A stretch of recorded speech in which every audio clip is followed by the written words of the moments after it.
Olá, amante do terror. A morte pode ser descrita como o evento onde a vida de uma pessoa acaba. Um dia, ela está respirando, se movimentando e falando. No outro, ela é apenas um corpo enrijecido, gelado e sem vida. Alguns temem a morte, outros dizem que ela é parte da vida e que é a única certeza que nós temos enquanto estamos vivos, a de que todo mundo vai encontrar o seu próprio fim. A morte tem muitas formas, e nisso você pode interpretar de muitas maneiras. Seja no sentido figurado, onde uma pessoa pode morrer de velhice, num acidente ou num assassinato, seja no sentido literal, onde nós temos as representações físicas da morte, sendo a mais clássica entre elas uma caveira com um manto e capuz preto, que usa uma foice como instrumento. Você já parou para pensar no motivo para a morte usar uma foice? É também pelo motivo que ela é chamada de ceifeiro, porque o termo vem de ceifa.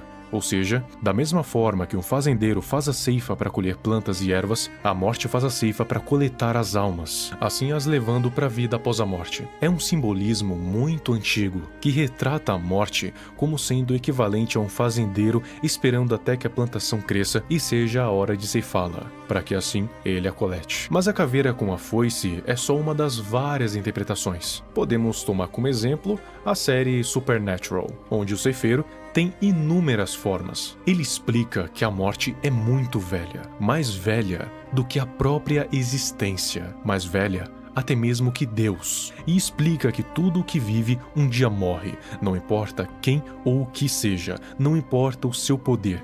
Se isso tiver vida, um dia o ceifeiro vai tirá-la. Isso vale para tudo. Ela também tem representação no universo SCP, mas ao invés de ser só uma, são três: os Irmãos Morte. A Morte Menor é o irmão caçula entre os três, e aquele que detém o menor poder também, justamente por ter nascido mais tarde. Ele é responsável por ceifar a vida de indivíduos.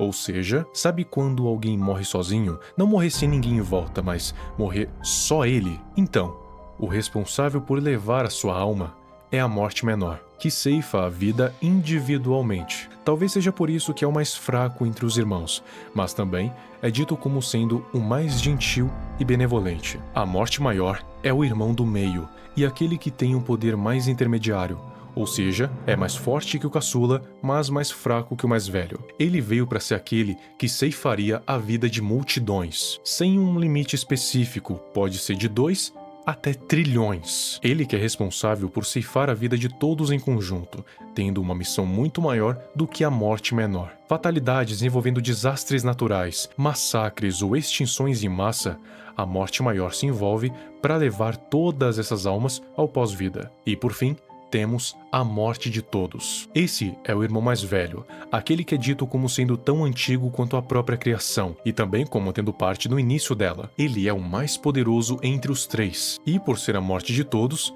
dá pra dizer o porquê. A função dele é mais simbólica, porque ele não interfere nem com mortes de indivíduos e nem de multidões. Como a morte de tudo foi responsável pelo início, também vai ser responsável pelo fim. Isso significa que, assim como o próprio codinome dele diz, ele vai ser responsável pelo fim de todas as vidas, seja de humanos, anomalias, alienígenas, até mesmo os deuses cósmicos.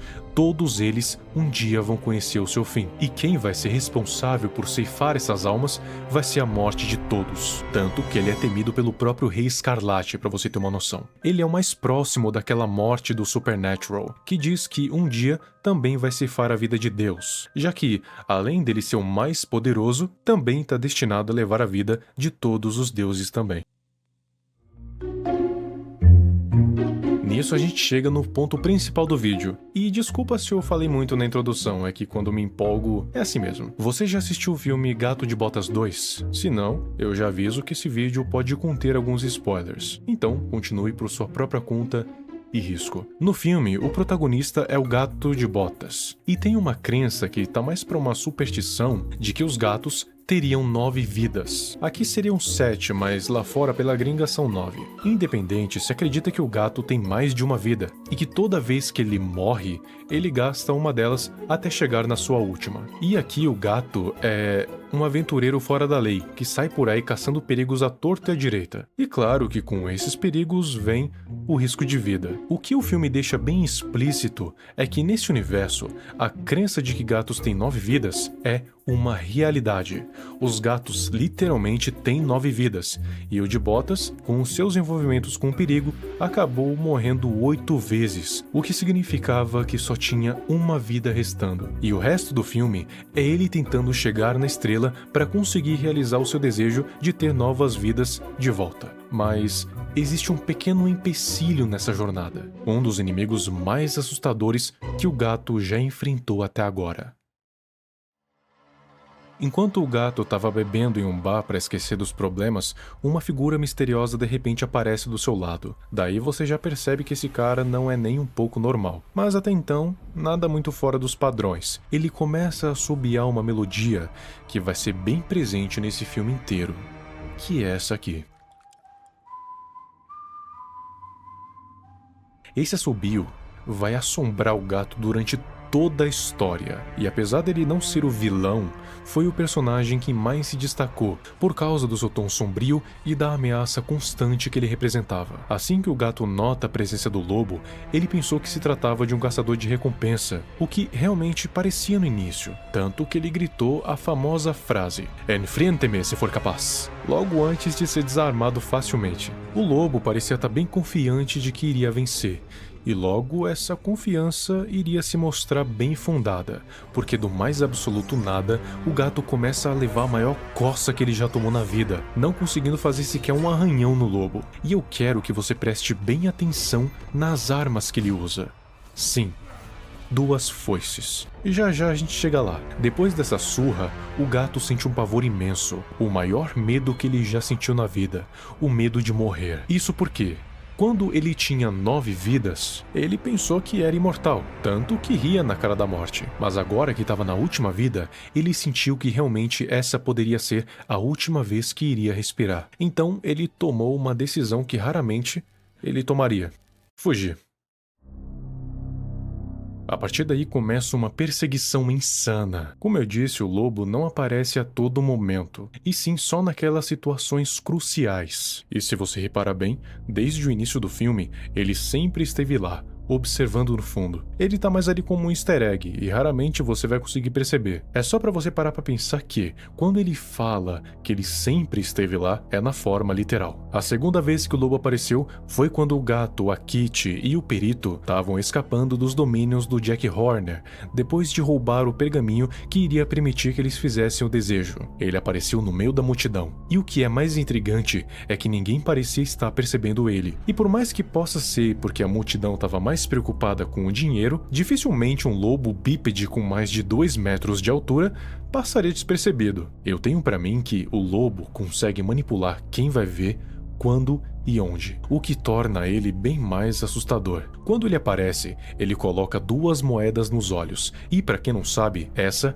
era uma prática antiga dos gregos e romanos, que colocavam moedas nos olhos dos mortos para ser tipo o pagamento do Caronte, o barqueiro do rio Estige, o rio que separava o mundo dos vivos e o dos mortos. Mas o barqueiro exige 2 moedas dependendo da versão que é contada, e se você não tiver, vai ter que percorrer o Rio das Almas a nado, o que você já deve imaginar que não é nem um pouco agradável. Nessa aparição que ele fez no meio da batalha, a gente vê como o gato ficou traumatizado com esse suposto caçador de recompensa, a ponto de ele literalmente ter um ataque de pânico depois de ver a imagem do lobo em todos os cantos. Quase que o grande herói acaba morrendo por ataque cardíaco. E a mais importante entre elas foi quando ele apareceu dentro de um tipo de caverna, onde o gato começou a ver as suas vidas passadas, ou como o lobo gosta de chamar, mortes passadas. Ele aparece e começa a conversar com o gato, pouco a pouco dando indícios de quem ele realmente era. E depois de perguntar se não era o gato quem ria na cara da morte, finalmente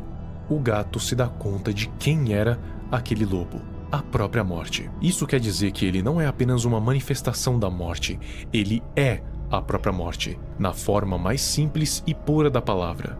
ou seja, um ser que existe desde o início dos tempos, um aspecto primordial do universo, uma força cósmica imparável, imutável e invencível, ou seja, não tinha nada que o gato conseguiria fazer a não ser fugir. A sua última aparição foi dentro do lugar onde a estrela caiu e onde tiveram a sua última batalha. A morte obviamente não mata o gato, mas não porque ela perdeu em si, e sim porque ela desistiu. O gato não estava mais lutando pela fama ou pela glória, e sim pela sua própria vida, porque queria viver, e isso deixou a morte enfurecida, porque o que ela queria era pegar uma lendazinha arrogante que se achava imortal. Mas como agora ela não existia mais, não tinha mais motivos para ele continuar ali, então ele simplesmente vai embora, dizendo para ele aproveitar a última vida. Gato de Botas 2 nos deixa com uma mensagem um tanto interessante e até um pouco assustadora. Ninguém pode escapar da morte. Absolutamente ninguém.